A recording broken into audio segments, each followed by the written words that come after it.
Pauw, I think the smile says it all. Yesterday, you sort of talked. You didn't want to get drawn into whether it was a must-win game or must-not-lose game, but I think the smile says it all in terms of your overall reaction to a performance like that. Yeah, it's a mix of being so proud of these Tigers, relieved that it fell our side because we were under huge pressure at the end, and also that we made a step of resilience. We got a goal against and immediately we went forward to score. And it's not strategy that we were sitting so deep, but they were putting pressure on us and somehow they find then the strength to turn it around. And even if it's for a moment, but then to score is fantastic. In terms of the goal, I know it was a free kick, but before the goal, you'd actually started the game very well. Yeah. On the front foot, pushing forward and pushing players up, and you can see even the two wing backs getting up and putting a lot of pressure on them. Yeah. We were actually dominating the first 15 minutes, and I need to see in the video where the turnaround was. Because we didn't play differently, but their pressure became bigger and bigger and bigger. And their number 10 was moving around, the 17 came in, the 10 came on the left side. And that gave us some problems, but it shouldn't bring that pressure. We need to see that, but the fact that they get under pressure and then not collapsing or not making mistakes anymore, that is amazing. In terms of the game itself, like, Thursday you'd be disappointed. Yes, it's a 1-0 loss, but coming into today, you could see that the players they've learned from these sort of games they played in recent weeks. Because there's been times where maybe you just decide to drop too deep and you invite them on, and then you look at today, late on in particular, the players are sort of, you can hear them screaming, telling their teammates to get up, get further forward, just to put that little bit of extra pressure on, just so they're trying to relieve anything. Whereas in previous, maybe they might have set back that little bit more and invited Finland to sort of come and really put the screw in. Yeah, what we definitely learned from the games against a higher opposition is get first behind the opponent and as a unit press forward, and indeed going forward. We need to improve with the ball. We need to in our attack.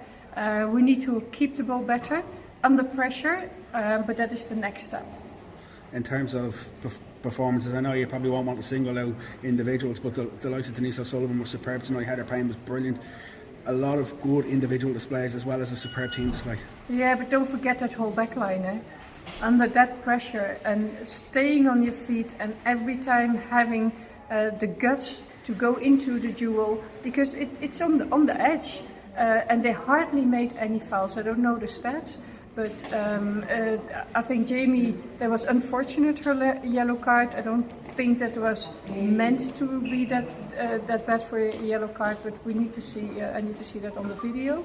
But overall, they were always dangerous from set pieces, and they were always dangerous from high balls. And the fact that whole back line kept going and kept fighting with Jamie and Megan in front of them at the end, and battling their way through and closing all the gaps. That is fantastic, and we could only learn that by playing that higher position. So all those defeats that we had did bring us these points. I'm absolutely convinced. There was one thing for me in the first half. They got through behind you. It was called offside, but Courtney Brosnan just showed her just how alert she was, even though it was called offside, just to show that, you know, maybe times where we might have switched that before, where, you know, the concentration there levels. It's as much about playing in the mind as it is the physical fitness. Yeah, Courtney has really made a step this camp. She had a game last week at her club that she was a bit unlucky, and then stepping up and working so, because they worked really on the edge with our goalkeeping coach Willem van Ede to get her on this point, and being so sharp to get her in her positioning constantly, and that is by times that's harsh, but the way he does it in getting the bars up and demanding from the players their best every single moment and every single minute, that prepares them for this level, and you can see the way that she steps up by that. In terms of the camp itself, you'd be looking now off the back of this win that it's really important that we back up the momentum going into the two big home games. Crowd restrictions should be lifted as well, so we should see a bigger crowd there, even though the 4,000 that was there in Tala made a lot of noise. It's fair. Yeah, full house, please, full house. Slovakia is not an easy win. We need to get the best out of ourselves again to get the win. People underestimate them. It's a good footballing team, and Georgia is very nasty to play against. Finland won 3-0 from Georgia, but if you see this game, if we wouldn't have been so compact, we would have got those goals against also. So also that game will be a difficult game, and please come out to Telek Stadium and support us. No, that's great. Thanks, Vera. Thank you.